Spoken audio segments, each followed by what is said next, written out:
She was, at the time, the longest reigning monarch in British history, and Queen Victoria oversaw a huge amount of change throughout her time on the throne. She also had many children, but only one would succeed her following her own death. Victoria's children all had different fortunes and lives. Some left Britain to go and live in different empires, and one even became an empress.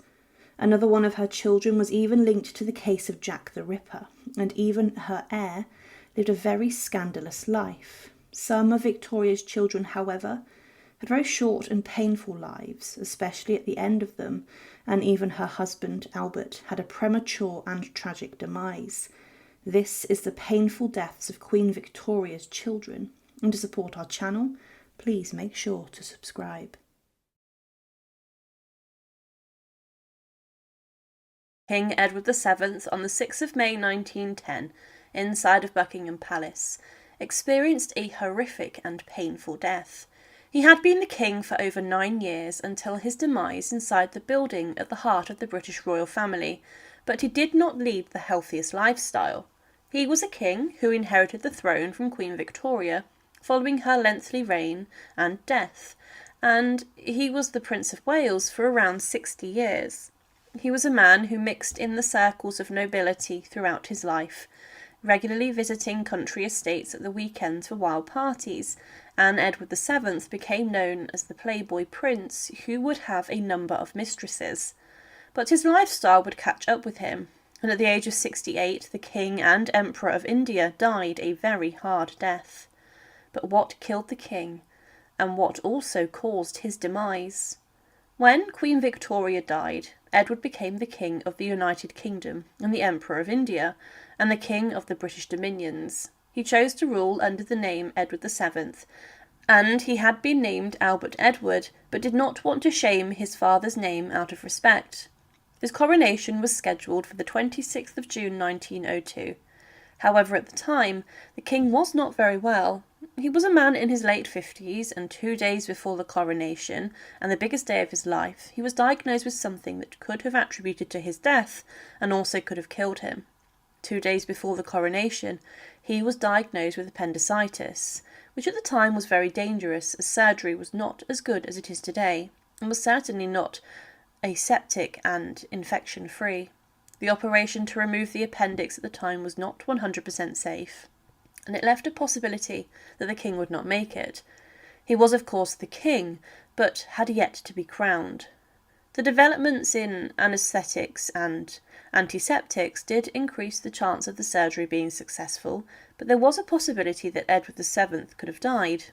At the time, Sir Frederick Treves, an expert surgeon, along with the antiseptic pioneer Lord Lister, managed to perform a life-saving surgery on the king, and they drained a pint of pus from the infected abscess on the king's appendix, through a small incision, around 4.5 inches, through the king's belly fat and abdomen wall. One positive for this was that the surgeons knew it was not cancer, but the next day, following the surgery, the king was sat up, and he was in bed smoking a cigar. 2 weeks later, he was considered out of the woods, and his surgeons were greatly rewarded. Edward VII would then be crowned around 5 weeks later, on the 9th of August 1902. As a king, Edward VII was a man who enjoyed his role in British society and world politics, and he relished the costumes and ceremonies he would be involved in regularly. He was seen as a trendsetter, and he would make tweeds, dinner jackets, and a certain type of hat popular at the time. But he was a man who also lived on the wild side sometimes. He was known to have huge breakfasts made up of many different foods that he could afford, and his daily breakfast routine was like a banquet. But he also had a number of mistresses throughout his life, and it was believed that he greatly liked the company of women. He said about his wife, "She is my brood mare, the others are my hacks," and in a pun of a former king's name, he became known as Edward the Caresser. He often fell out with his mother whilst she was queen, and she was not happy with his behaviour, and his regular mistresses, and he was also very different to the loyal father he had in Prince Albert. Victoria also blamed Edward for the death of her husband, as Albert had been travelling to see him, and he was going to lambast him for his mistresses and womanising, and it was on the journey that he got a cold, which he would then never recover. But at his coronation there were even medical staff on hand for Edward VII to carry out his duties, and he was not able to carry out some of the traditional rituals of the ceremony which had been performed for centuries, as he was still recovering from surgery. Edward VII also smoked very heavily throughout his life, smoking 20 cigarettes and 12 cigars a day. He had a rodeo ulcer, which was the type of cancer next to his nose, and it was treated in 1907 with radium. And as he approached the final years of his life, he was suffering quite clearly from bronchitis, which was made much worse by his smoking. But then in the February of 1909, Edward, whilst he was on a state visit to Germany, had a funny turn, and he momentarily lost consciousness, and this led to a huge amount of panic. He continued on, but the following year, in March of 1910, he also collapsed whilst he was at Beatrice in France. It was clear to many that Edward VII was sick, and that he would probably not live much longer. He stayed in Beatrice for some time to recover, but the king's health remained a secret. And some in England even criticised him for staying in France, as at the time there was a political crisis in England. But then he would, 6 weeks later, head back to England, making the journey back to Buckingham Palace, where he was still suffering with very bad bronchitis. His wife and consort, Alexandra of Denmark, had at the time been visiting her brother, the Greek king, in Corfu, and a day after she returned, on the 6th of May 1910. Edward VII, whilst in the palace, was recovering and had a number of serious heart attacks. The royal doctors urged him to recover, but the king was bullish in his response, and he was told, "No, I shall not give in, I shall go on, I shall work to the end." He must have known his death was coming, and at the time he was drifting in and out of consciousness. His son, the Prince of Wales at the time, visited him and told him that the king's horse, named the Witch of the Air, had won a horse race at Kempton that afternoon, and the king then replied, "Yes, I have heard of it, I am very glad." And this is considered his final words. At 11:30 p.m. he lost consciousness for the final time, and he was put to bed. But then 15 minutes later, the royal doctors declared that at the age of 68, inside of Buckingham Palace, the very place he was born, that King Edward VII had died. Alexandra, the king's wife, would be in great mourning, and she refused to allow her husband's body to be moved, but she did allow a small group of visitors to see the king's body. On the 11th of May, the king was dressed in his uniform, and he was placed inside a huge oak coffin, and he was then, 8 days after his death, moved into the throne room, where his coffin was then sealed, and it was left to lay in state. In each corner of the coffin, a guardsman stood and watched over the body, and in the meantime King George V had been proclaimed king. But the organising of the funeral was already underway, and Alexandra, when seeing her husband's body, said that his remains had been wonderfully preserved, and it was noted that the king looked like he was falling asleep. On the morning of the 17th of May, the coffin containing the body of Edward VII was placed onto a gun carriage, and he was drawn by black horses to Westminster Hall. The new king and the royal family, along with Edward's favourite dog, a terrier named Caesar, walked behind the coffin. There was a short service, and the royal family left, and Westminster Hall was opened, and 400,000 people then filed past the coffin. His funeral took place on the 20th of May 1910, and it was referred to as the greatest assemblage of royal and rank ever gathered in one place, and of its kind the last. A royal train then took the king's coffin from London to Windsor Castle, and he was buried inside of St George's Chapel, along with many other kings and queens. Despite ruling for less than a decade, King Edward VII is referred to as a peacemaker, and as a man who feared that his nephew, the German Emperor, would plunge Europe into a huge war. 4 years after Edward's death, World War I broke out, and some of the work the king did in recognising the armed forces and the navy greatly helped during the conflict. As a king, he was considered much more successful, as people had expected, and he was past the average life expectancy when he came onto the throne, and it's believed he had little time to properly establish himself on the throne. He made sure that his heir, George V, was better prepared to do this. But the king was a very ill man, and he suffered greatly with issues regarding his lungs and also his appendix. His official cause of death was attributed to pneumonia, but it was clear that his lifestyle did have a negative impact on his health. Inside of a German castle in July 1900, the second son of Queen Victoria, Prince Alfred, was gravely ill. He had a deadly bout of throat cancer that would take his life. But in the year before his death, he had a huge tragedy to deal with. Following the death of his 24-year-old son, who died under rather suspicious circumstances. Alfred, Queen Victoria's fourth child and second son, was a man who has throughout history been overshadowed. But he was a man whose children became queens and rulers. But he was the third in line to the throne of Queen Victoria. However, his death was incredibly sad and tragic, and it put a significant amount of strain on his mother, Queen Victoria, who died the year after. But what is the story of the horrific death of Queen Victoria's son? Prince Alfred was born on the 6th of August 1844 at Windsor Castle. He was affectionately known as Alfie, and at the time he was second in line of succession behind his older brother, the Prince of Wales. He was baptised, as was expected with a royal child, and he would remain second in line to the British throne from his birth until his older brother Edward and his wife Alexandra of Denmark had their first child, Prince Albert Victor. But he would fall further down the line of succession as his brother had more children.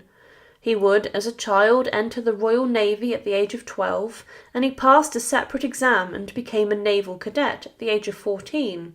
He was on a number of ships, and he also took part in official visits to different countries. But when the King of Greece in 1862 abdicated, Prince Alfred was chosen to succeed him. However, the government of Britain banned this, as the Queen was in opposition to the plan. The plans had already been made for Alfred to become the Duke of Saxe-Coburg, and Victoria had plans for him. He did stay within the navy and was promoted, and was described as having great natural ability for handling a fleet, and he was noted to have become a first-class fighting admiral. But the prince was made the Duke of Edinburgh in 1866, and he then began a voyage around the world. He visited many countries, including being the first member of the royal family to visit Australia, and he stayed for around 5 months and was very well received.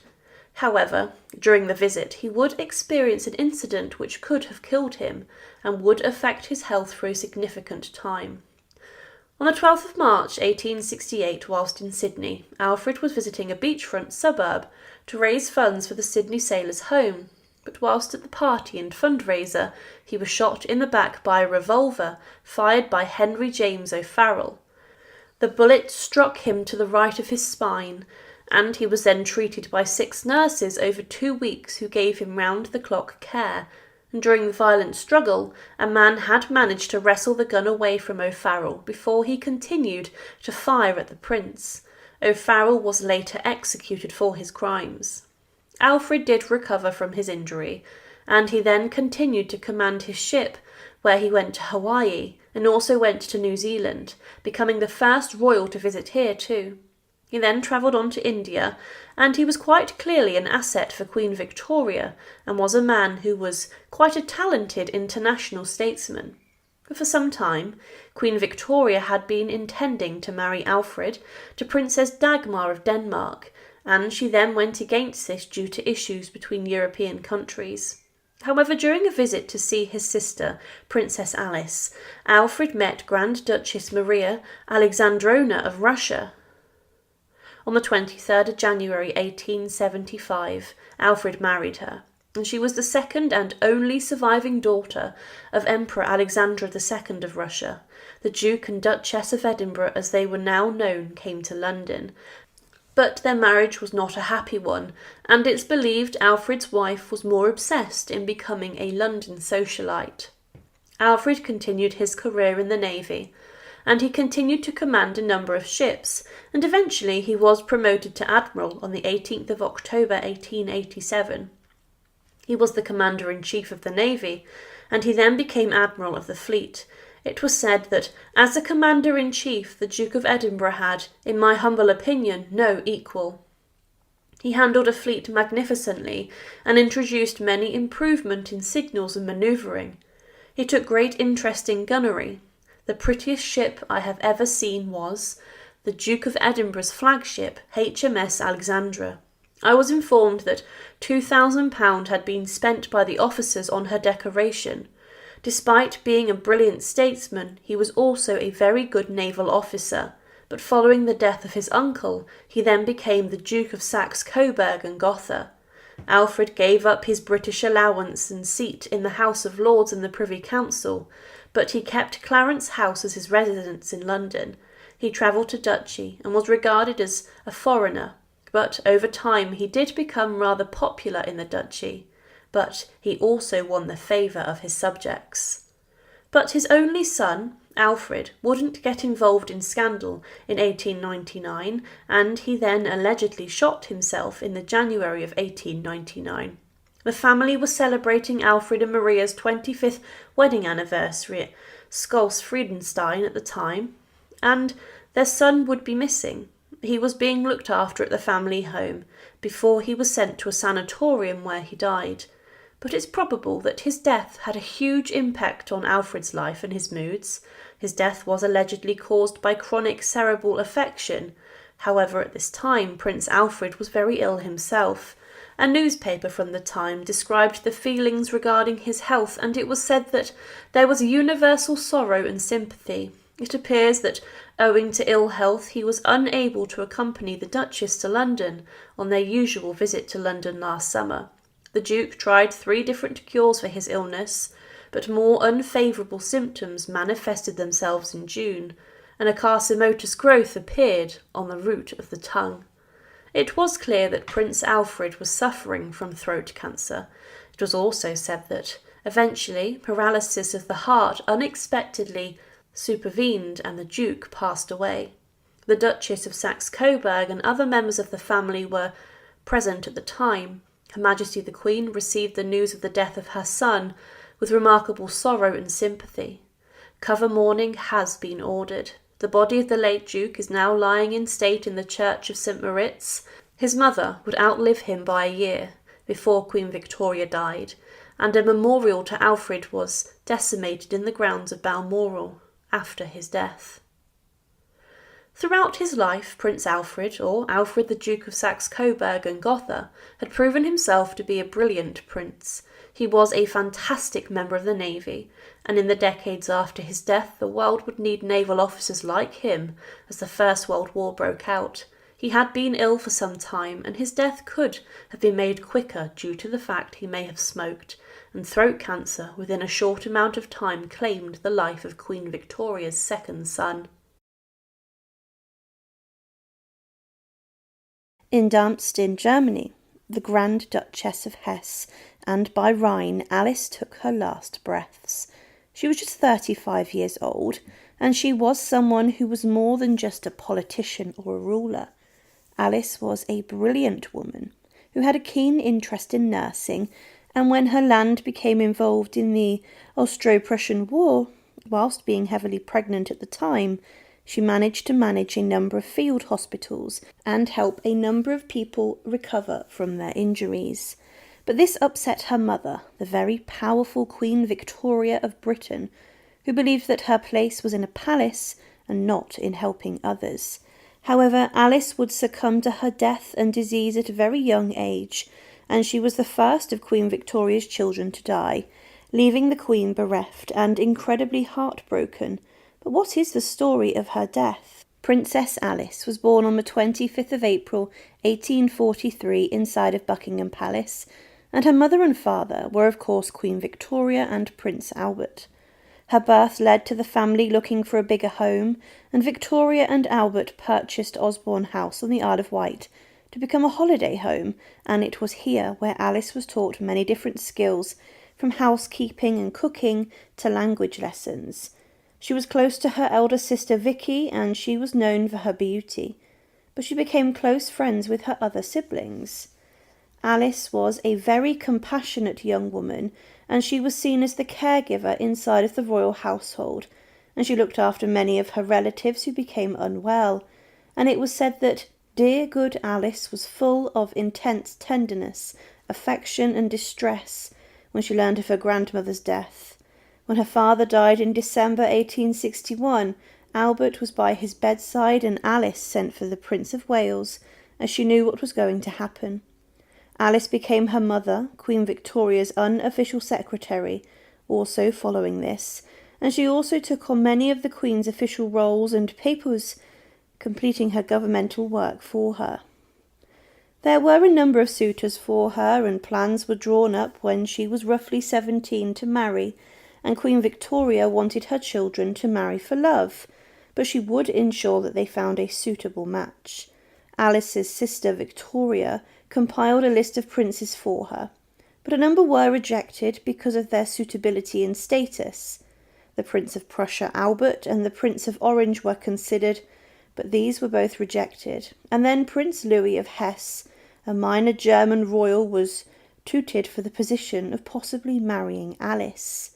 Alice became engaged to Louis on the 30th of April 1861, and roughly a dowry of, in today's money, £3.5 million was arranged.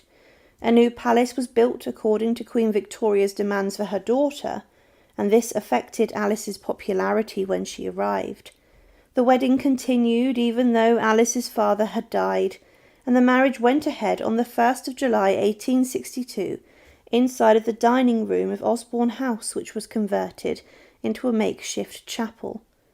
The Queen, however, claimed that the ceremony was more of a funeral than a wedding, and Victoria stated that the day was the saddest of her whole life. After the marriage, Alice went to Germany and was greeted by cheering crowds, and she claimed, "I believe the people never gave so hearty a welcome," and her sister Helena claimed nothing could have been more enthusiastic. The Queen wrote that already nearly a fortnight since our dear Alice has left, and strange to say, much as she has been to me, and dear and precious as a comfort and an assistance, I hardly miss her at all, or felt her going, so utterly alone am I, by that one dreadful loss, that one thought, that everything passed by unheeded. She greatly missed Alice, but she was someone who did tend to shun expensive palaces and the expensive lifestyle. She did return to England for the marriage of her brother, the Prince of Wales, and Alice also delivered her first child in the presence of her mother, Queen Victoria.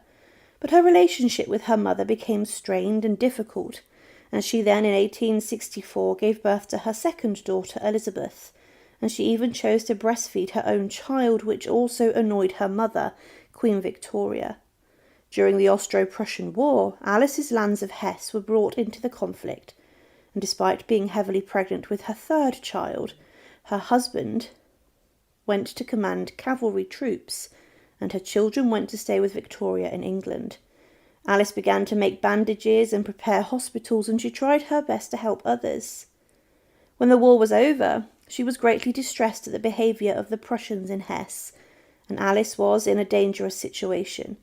However, on the 29th of May, 1873, her youngest and favourite son, named Frederick, died. This was following a fall from a window. The child suffered with haemophilia, and she could not stop the bleeding. She wrote that, "I am glad you have a little coloured picture of my darling. I feel lower and sadder than ever and miss him so much, so continually." Queen Victoria wasn't as focused on this as she possibly should have been, but Alice then became very close to her other son. In Hesse, she continued to raise money and get involved in medical work, but she travelled to England for treatment relating to a backwards curvature of the womb. She sent a letter to her husband at the time, and she claimed, "I longed for real companionship, for, apart from that, life had nothing to offer me. So naturally, I am bitterly disappointed with myself when I look back and see that in spite of great ambition, good intention and real effort, my hopes have nevertheless been completely shipwrecked. You say, darling, that you would never have caused me hardship intentionally. I only regret the lack of any intention or desire, or rather insight, to be more to me. And that does not mean spending all your time with me without wishing to share anything with me at the same time. But I am wrong to talk of these things. Your letters are so dear and kind, but so empty and bare. I feel myself through them that I have less to say to you than any other person. She did claim that she loved him, but she seemingly wanted more from her husband. But when she returned, she came back as the Grand Duchess of Hesse. There was celebration, and Alice dreaded this. She, however, in the November of 1878, experienced significant stress, as her household got diphtheria. Her eldest daughter Victoria fell ill first, and then her other children got sick. Her husband also then got infected, and Marie, her daughter, got very sick as well. Alice, to begin with, did not get sick, but she then became seriously unwell, and her final words were, "Dear Papa," and at 2:30 on the 14th of December 1878, Alice fell unconscious. 6 hours later, she died from her illness. It was short and very brutal, and it claimed her very quickly. Alice was the first child of Queen Victoria to die, and her mother outlived her by over 20 years. Her death was felt around Europe, and it was claimed that the humblest of people felt that they had the kinship of nature with a princess who was the model of family virtue as a daughter, a sister, a wife, and a mother. Her abundant sympathy sought for objects of help in the great unknown waste of human distress. In Damst, the Alice Hospital was founded. The death of Queen Victoria's final child took place. Princess Beatrice died 66 years after the first child of the long-reigning British monarch passed away, her elder sister Alice. Beatrice, of course, outlived her mother, and she saw a huge amount of historic events in her 87 years. She was a minor royal, and of course, as the heirs of Victoria and their children took the throne in their own direction, she had less of a role in society. But Beatrice did spend roughly 30 years editing Queen Victoria's journals. But what is the story of her life and also her death? Princess Beatrice was born on the 14th of April 1857 inside of Buckingham Palace. She was the youngest of the 9 children that Queen Victoria and Prince Albert had. Her birth was controversial after it was announced that Victoria would use chloroform, during this administered by a royal doctor, Dr. John Snow. This was at the time considered dangerous, but Victoria revelled in the use of the drug and anaesthetic. The name Beatrice was chosen for the girl, and she was baptised in the private chapel in Buckingham Palace. She became a favourite child, and she became known as Baby. And her father wrote, "Baby practices her scales like a good prima donna before a performance and has a good voice." Victoria believed she was beautiful and stated that she was a pretty plump and flourishing child, and very fine large blue eyes, and a pretty little mouth, and very fine skin. Beatrice brought the Queen a lot of joy, and she had a rather relaxed infancy, and was acknowledged as the last royal child, and she was to be the final. In March of 1861, Victoria's mother died at Frogmore, and Victoria broke down in grief, and Beatrice began to be a good comfort to her mother.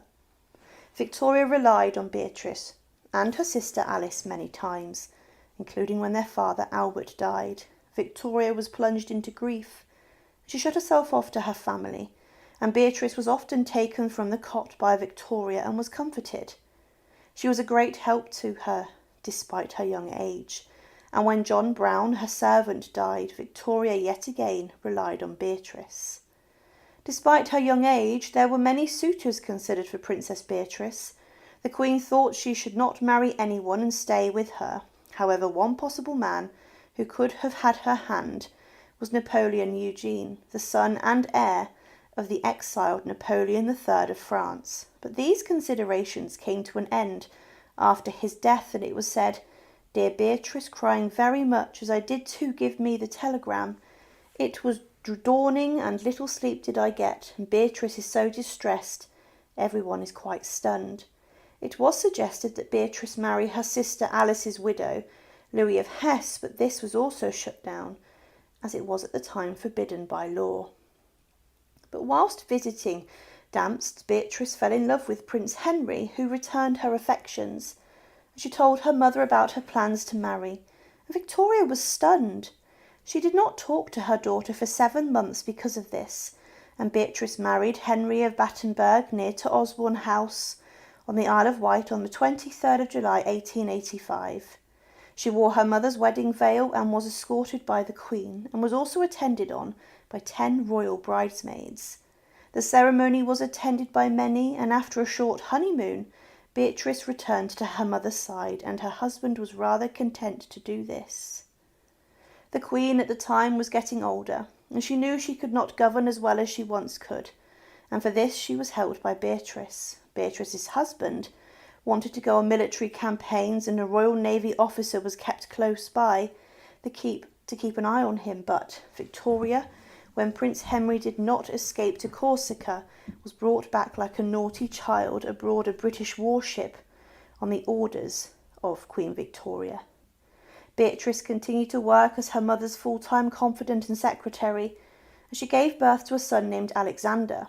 She gave birth to 4 children in total.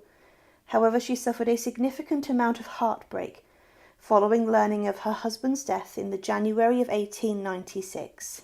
One of the biggest shocks in the life of Princess Beatrice was a rough one, and it was that her mother was not infallible, and when Victoria died on the 22nd of January 1901, Beatrice was heartbroken. She claimed, "You may imagine what the grief is, who had already ever been separated from my dear mother, can hardly realise what life will be like without her, who was the centre of everything. She fell from power in the royal household, and she was not part of the king's inner circle, and she continued to try and maintain her mother's legacy where she could. There were great changes in England, and the new king had turned Osborne House from a private family residence to a socialite mansion, and Beatrice was not happy with this. Her biggest task, following the death of Queen Victoria, was the huge task of editing her mother's diary and journals. There were hundreds of volumes, and Victoria wanted private material and hurtful material deleting, and she got rid of so much that only a third of the edited versions were kept. The originals were destroyed as she went and continued her task. But as she got older, her appearance in public became fewer. Her daughter became the Queen of Spain through marriage, and Beatrice lived at Osborne Cottage in East Cowes before she then moved into Carisbrooke Castle. Her favourite son Maurice died during the First World War, and she then retired from public life and adopted the surname Windsor, and also became known as HRH, the Princess Beatrice. Her younger son Leopold was made a Marquess, and he was the haemophiliac, and he inherited the royal disease, but died before his 33rd birthday following bleeding out during a knee operation. But at the end of World War I, Beatrice became a patron of Veterans Association and Support Network, and in her 70s she still held company with friends and relatives. She was pushed in a wheelchair to witness the many wreaths that were laid following the death of King George V, and she was a survivor and the last child of Victoria left standing. On the 26th of October 1944, at the age of 87, Princess Beatrice died in her sleep, the day before the 30th anniversary of her son, Prince Maurice's death. She had a large funeral service inside the St George's Chapel in Windsor Castle, and her coffin was then lowered into the royal vault for some time. This was, of course, all going on whilst the Second World War was raging on and bombs were crashing down on London and many British cities and towns, and at the end of the Second World War, her coffin was removed from the royal vault and was then taken to the Isle of Wight and was interred inside of a giant tomb alongside her husband in St Mildred's Church in Whippingham. This was her final wish. She wanted to be buried with her husband. And out of all of Queen Victoria's children, Princess Beatrice was the shyest and also quietest, but she was very devoted to her mother, and she went with Victoria practically wherever she went and travelled. She took many photographs of her mother, and she had many different patronages, and she was someone who had very high standards but also championed many different things. Thank you for watching, and to support our channel, please make sure to subscribe. And again, thank you so much for watching.